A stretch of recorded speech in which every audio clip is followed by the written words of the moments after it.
Que les bénédictions soient, que la lumière engendre toujours la lumière et éternellement la lumière. Bienvenue à notre nouvelle émission. Bienvenue sur la chaîne Eusèbe Avandino 369. Bienvenue à la métaphysique.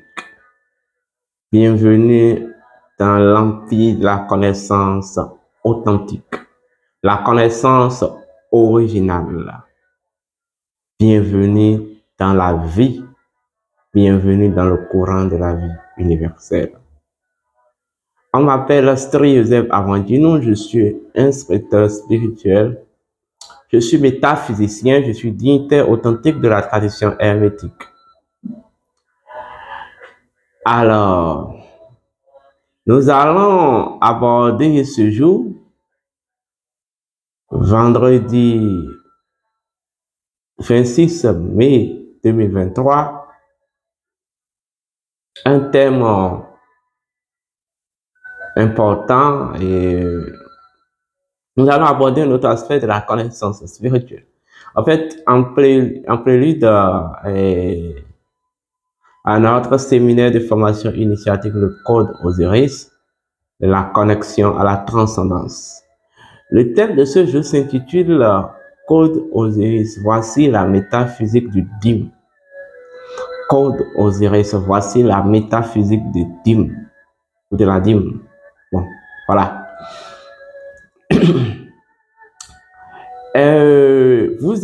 Pour commencer, vous avez à garder trois éléments avec lesquels nous allons interagir, tel élément qui va nous permettre de réaliser la compréhension de la technologie que nous voulons étudier. Premier élément à garder, c'est ce qu'on appelle le principe. Est-ce qu'on me comprend? Le principe. Second élément à garder, c'est ce qu'on appelle la loi. La loi. Troisième élément à garder, c'est ce qu'on appelle les faits ou le fait. Ou en fait, la fonction factuelle. Est-ce qu'on me comprend? L'autre élément à garder, c'est un nombre très important. Vous gardez le 10. Est-ce qu'on me comprend? Vous gardez le 10. Voilà.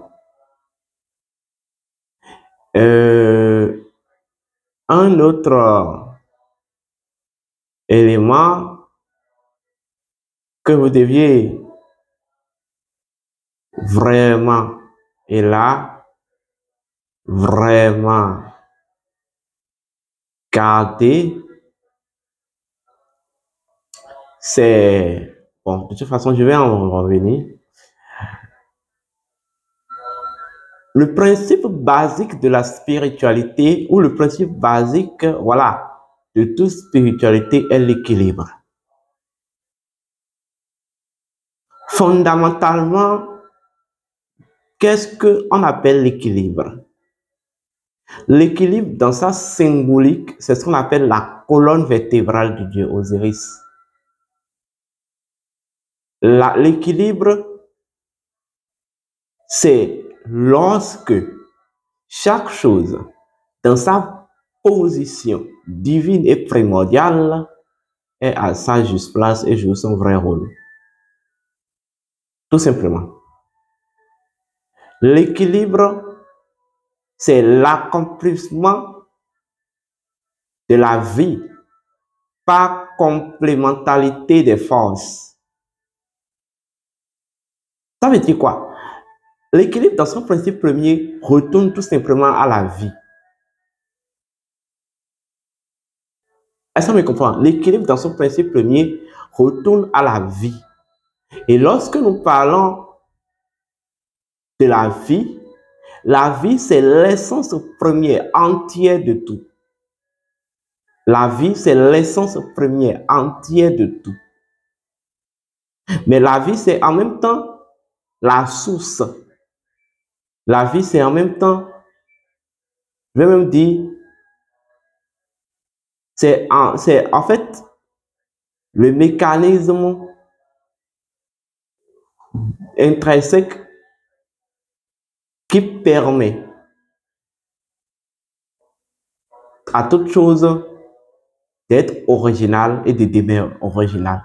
Ça veut dire que la vie, c'est l'originalité absolue. La vie, c'est l'originalité absolue. Au-delà de la vie, sans la vie, à l'exception de la vie, il ne peut pas avoir originalité. La plus grande, unique et seule originalité, ou principe de l'originalité, qui puisse exister, c'est la vie. Est-ce qu'on me comprend? C'est la vie. Vous voyez? Donc, lorsque nous prenons cette vie-là, le seul nom par laquelle la vie elle-même se désigne, le seul nom par laquelle la vie, ou le seul mécanisme par laquelle la vie elle-même se manifeste, c'est l'équilibre. Mais la vie, dans son principe premier, en tant qu'une essence antérieure à toute chose, est appelée la lumière de Dieu. Ça veut dire quoi? Toutes les forces de la nature concourent à la lumière de Dieu, s'immergent dans la lumière de Dieu, évoluent et réalisent de même leur maturité dans la lumière de Dieu. La lumière de Dieu, c'est tout simplement ce que vous appelez aujourd'hui la vie. Or, vous savez que la lumière, dans son principe premier, permet tout être, toute manifestation. Ça veut dire quoi? C'est la vie qui est l'essence de tout être-té, de toute manifestation et de tout accomplissement. Est-ce qu'on me comprend? Voilà. Donc la vie, elle est lumière. Elle est source de toutes les facultés. Elle est source de toutes les potentialités. Elle est source de toutes les capacités. Et non seulement elle est source, elle est toute capacité,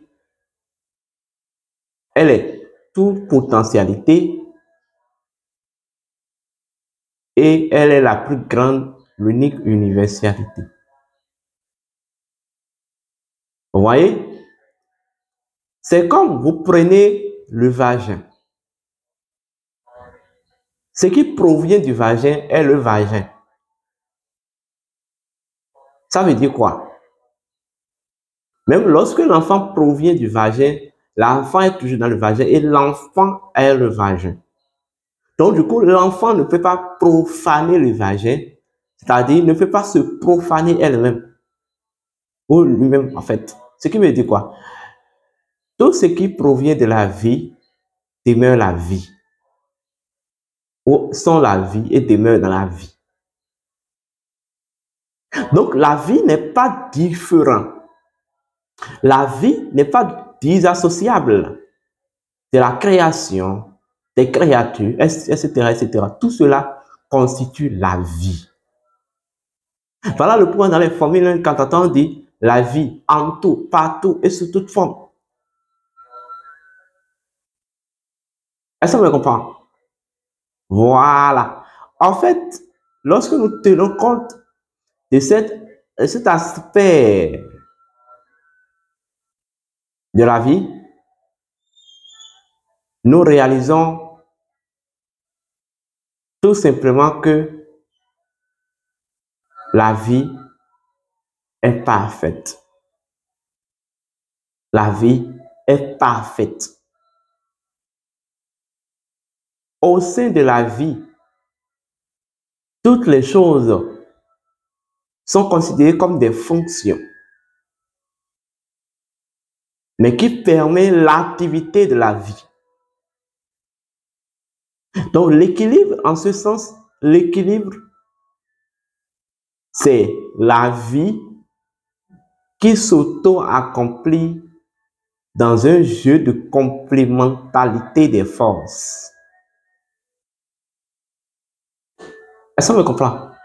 Cela vous l'a même dit que lorsque le bien et le mal, lorsque vous boycottez l'activité du bien sur le mal, l'activité du mal sur le bien, alors vous détruisez l'équilibre. Ça veut dire que la vie est dépouillée de son équilibre. Est-ce qu'on me comprend?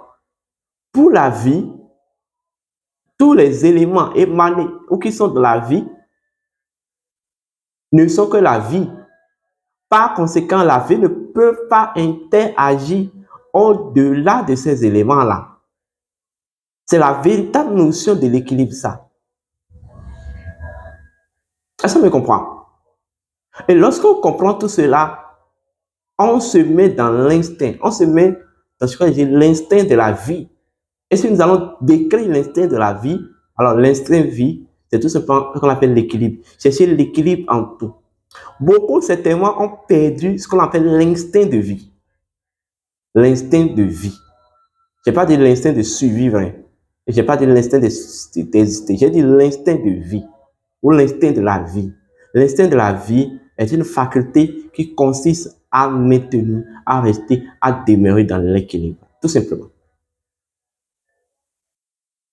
En fait, c'est un état naturel qui ramène chaque chose, qui permet à chaque chose de façon constante d'être immergé dans la vie, d'être immergé dans l'équilibre, tout simplement. Vous voyez? Alors, fondamentalement parlant, la vie est force. La vie est force. Ça veut dire que la vie a un principe premier. Est-ce qu'on me comprend? Ce principe premier qui est son identité, ça veut dire que la vie est une identité intrinsèque. Et lorsqu'on va développer cette identité qu'est la vie, on dira que la vie est la lumière de Dieu. Vous voyez, la vie est la lumière de Dieu. C'est par la lumière que tout est apparu. C'est par la lumière que tout réalise son apparition. C'est par la lumière que tout s'émerge, tout s'immerge. C'est par la lumière que tout accomplit. Tout s'accomplit. Donc, tout simplement, Dieu apparaît par sa propre lumière. Dieu s'immerge en lui-même par sa propre lumière. Dieu s'émerge par sa propre lumière. Je vais parler de l'autonomie. Est-ce qu'on me comprend? Et Dieu, tout simplement, s'accomplit par sa propre lumière, qu'est la vie. Donc, dans la vie, lorsque nous prenons cet élément ou ce principe que j'appelle la vie, vous verrez toutes les facultés divines. Vous verrez toutes les facultés divines dans leur essence originale ou originelle. Ça veut dire que dans la vie, en tant que lumière, il y a la volonté. Dans la vie, en tant que lumière, il y a les bénédictions. Dans la vie, en tant que lumière, il y a la sagesse. Dans la vie, en tant que lumière, il y a la vérité. Dans la vie, en tant que lumière, il y a l'amour. Dans la vie, en tant que lumière, il y a la miséricorde.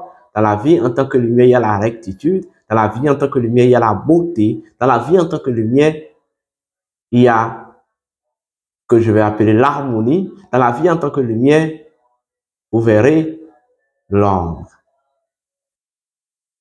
Tout simplement. Je vais dire quoi en vous disant tout ça? La vie en tant que force première de toute chose est tout simplement cette vibration qui impulse en chaque chose, qui impulse en tout, partout et sous toute forme les facultés divines, parce qu'elle est dépositaire. La vie est dépositaire des facultés divines. Donc la vie est détentrice. La vie est celle qui fait émaner les facultés divines. Ça veut dire qu'une faculté divine de la vie est la vie. Écoutez-moi bien. Une faculté divine de la vie est la vie. Je donne l'exemple d'une faculté divine. La volonté, en tant qu'une faculté divine dans la vie, est aussi la vie. Donc, déployer la volonté, c'est déployer la vie. Utiliser la volonté, c'est utiliser la vie. Vous comprenez? Je donne un autre exemple. La sagesse, l'amour, en tant que faculté divine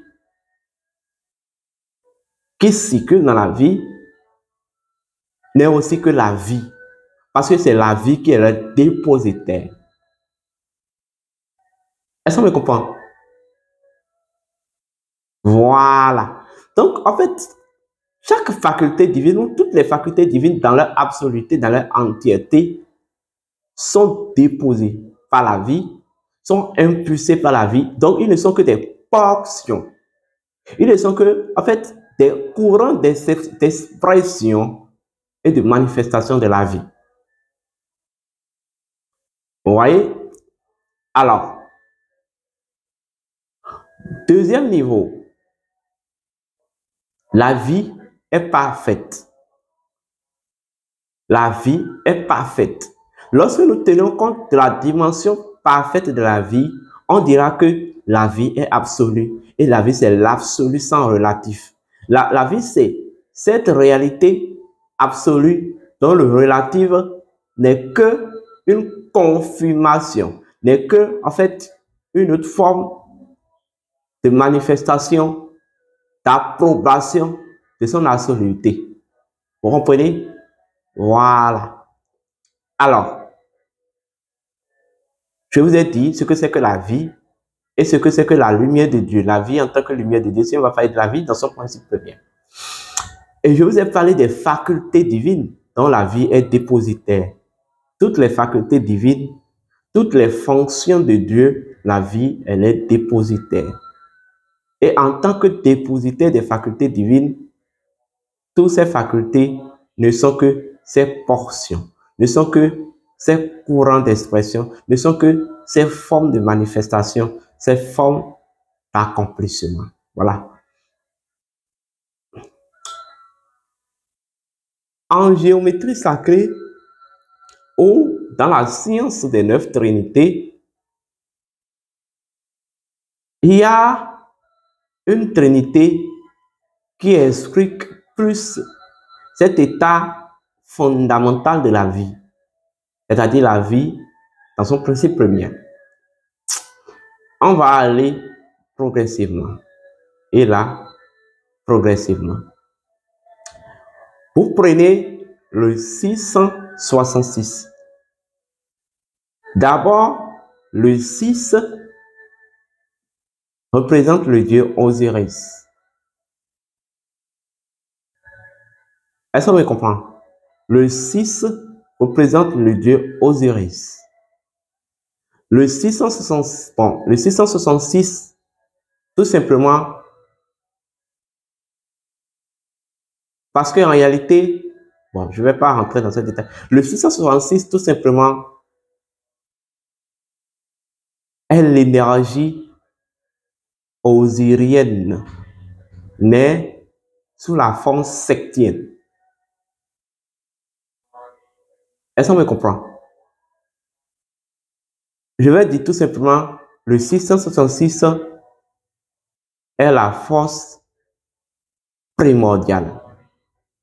Mais une force primordiale qui n'est pas encore accomplie, qui n'est pas encore maîtrisée, qui n'est pas encore parfaite, qui n'est pas encore canalisée. Mais une forme dans, et cette force, une force, c'est une étape par laquelle il faut quand même épuiser la lumière. Mais à l'état 666, on ne peut pas épuiser la lumière. On va dire, le 666, c'est la vie en tant que force à l'état brut. Vous comprenez? C'est la vie en tant que force à l'état brut qui doit maintenant travailler pour maintenant atteindre certaines perfections, afin que de cette perfection, afin que par cette perfection, on épuise d'elle la lumière, je vais dire créatrice. Vous voyez? Donc, c'est là qu'on parle de 777. 777, c'est tout simplement la même force, la vie, en tant que force. Vous voyez? La vie, en tant que force première entière, en tant que force première à l'état, je vais dire, brut, à l'état non maîtrisable, maintenant qui s'est parfait, qui s'est perfectionné, c'est-à-dire qui s'est maîtrisé. Donc, au niveau de 777, la vie en tant que force première, maintenant, a viré de son état brut à son état docile. C'est-à-dire dans son état parfait, dans son état équilibré. Est-ce qu'on me comprend? Maintenant, vous avez maintenant les deux éléments. Vous allez établir ce calcul. Le 666, vous faites le 666 plus le 777, vous allez trouver 1467. 1467. Nous sommes d'accord? Et vous allez diviser le 1467 en deux rangées. Vous allez la diviser en 14. C'est-à-dire, vous mettez une barrière entre le 14 et le 67.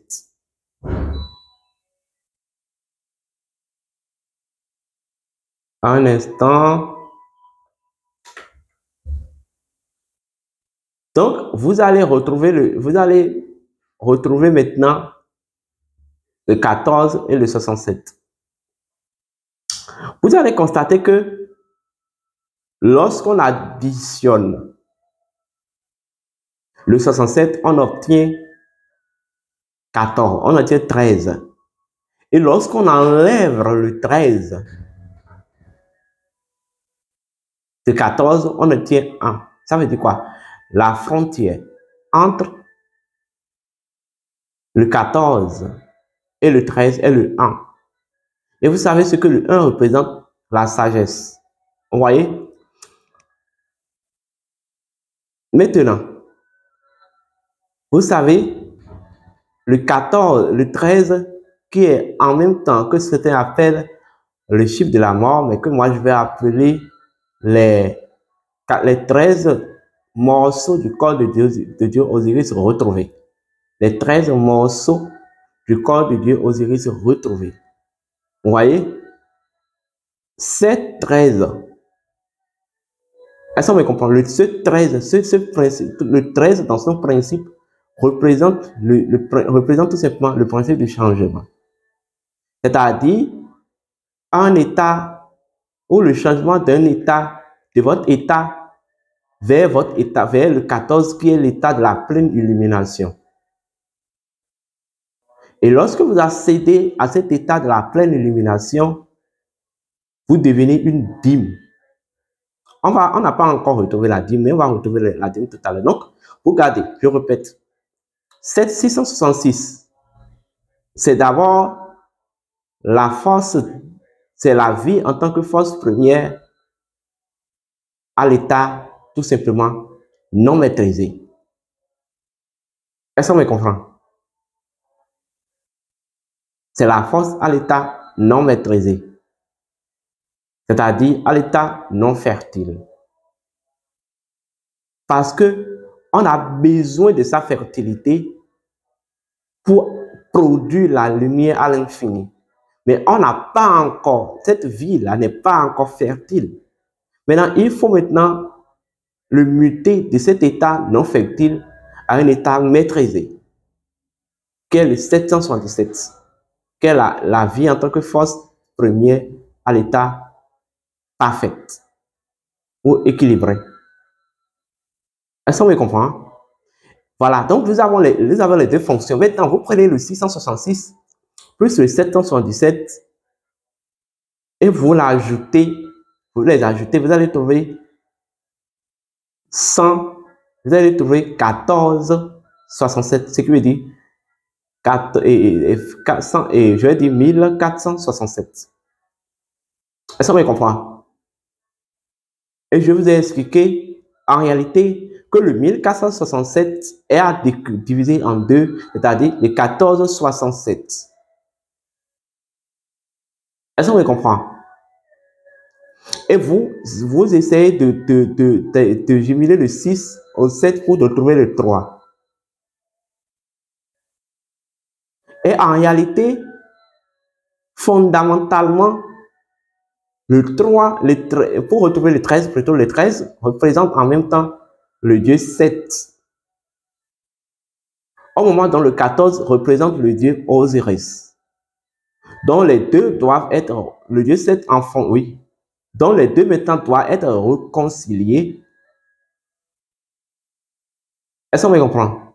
Les deux doivent être réconciliés pour générer ce qu'on va appeler l'équilibre, pour générer ce qu'on va appeler la sémantaï. Et lorsque vous faites 13 plus 14, vous allez trouver 27. Et le 27 est égal à 9. 9 qui retourne à l'ordre. 9 qui symbolise l'ordre. Ça veut dire quoi? L'ordre est obtenu par la conciliation ou la convergence du 14 au 13 et du 13 au 14. Est-ce qu'on me comprend?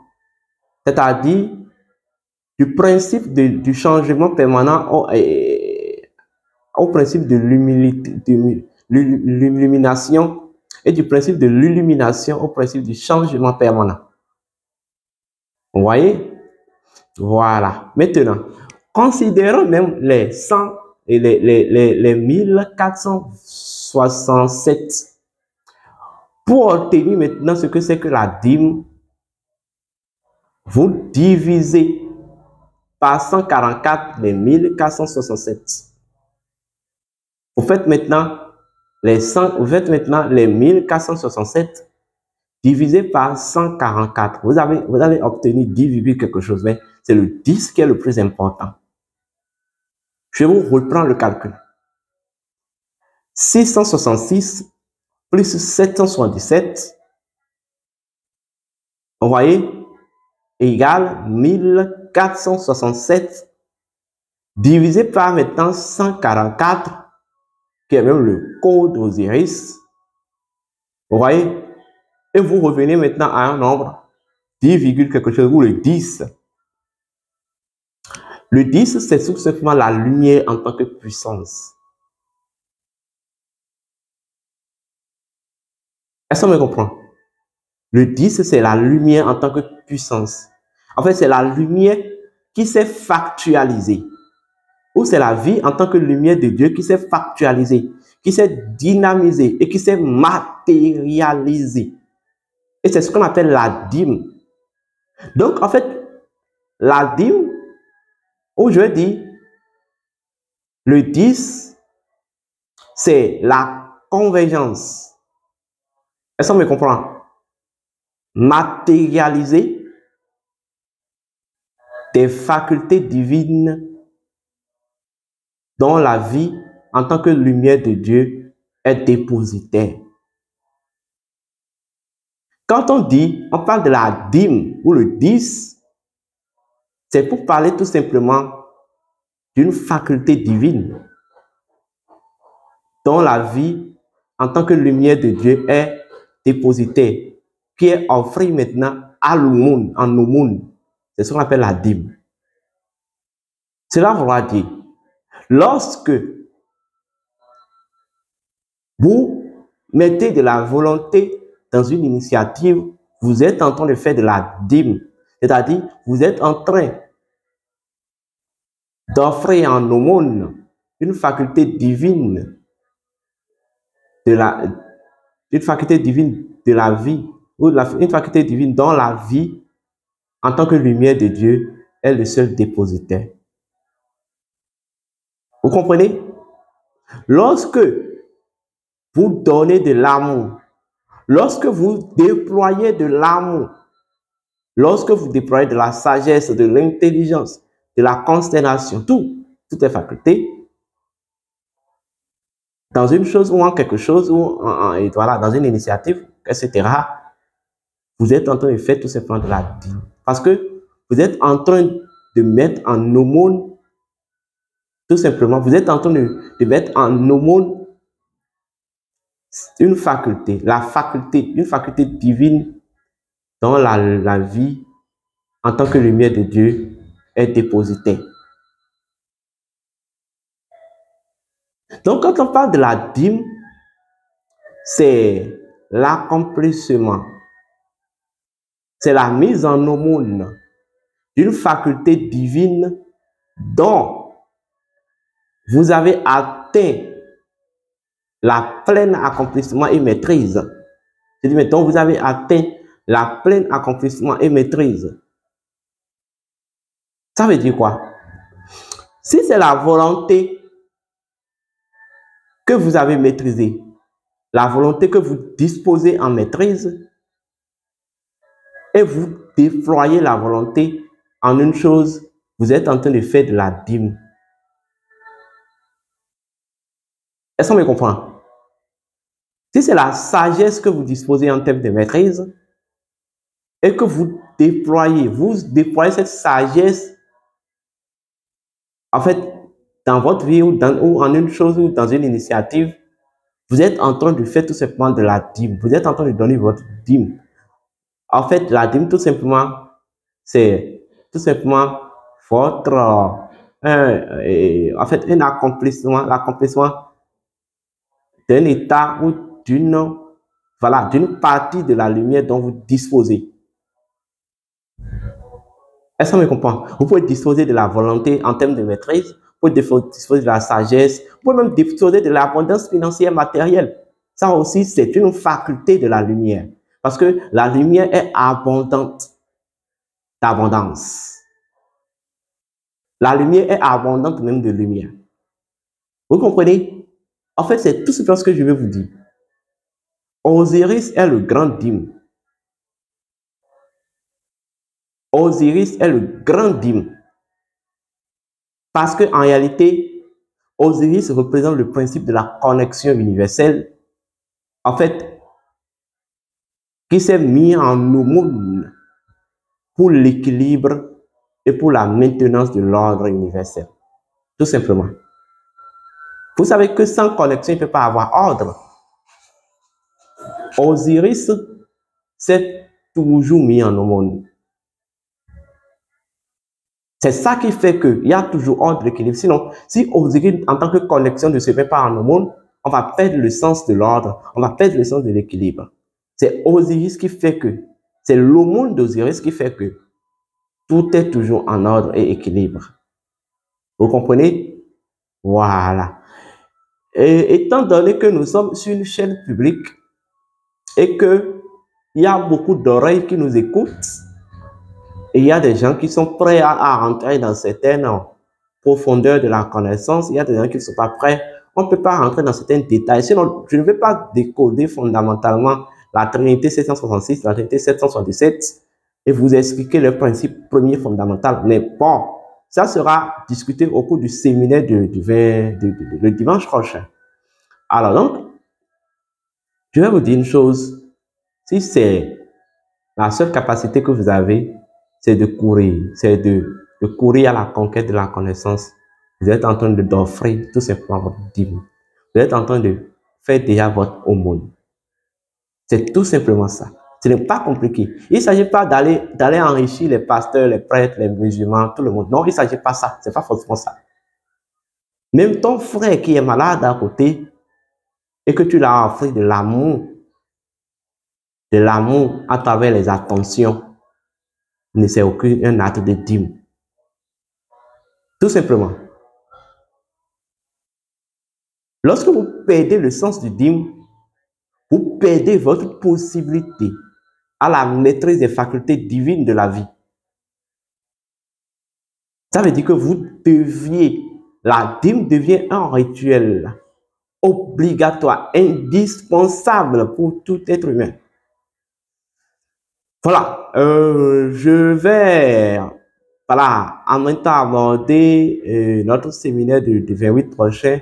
Je pense qu'aujourd'hui à 18h18, 17h18, temps universel, nous allons boucler les inscriptions et voilà, l'inscription à 33 000 francs CFA, 51 €, comme je vous l'ai dit. Et lorsque vous vous inscrivez, on vous donnera les supports que vous allez préparer pour le rite. Alors, pour en fait l'initiation et pour le séminaire. Mais déjà, je vous informe que vous avez besoin d'un cahier. Vous avez besoin d'un écritoire. Et vous avez besoin d'autres supports.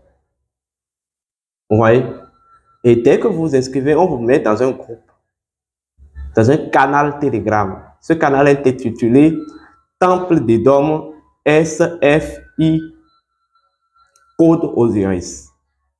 Et dans ce canal, déjà, le dimanche prochain, à 8h, vous vous connectez, 8h GMT, vous vous connectez, 9h, temps bénévole, 8h GMT, vous vous connectez et vous suivrez en direct tout le séminaire. L'avantage que vous aurez aussi, ceux qui ne seront pas présents ou que ceux qui sont présents aussi, c'est que vous aurez après la vidéo ou l'audio disponible dans le groupe que vous pouvez vous suivre à tout moment.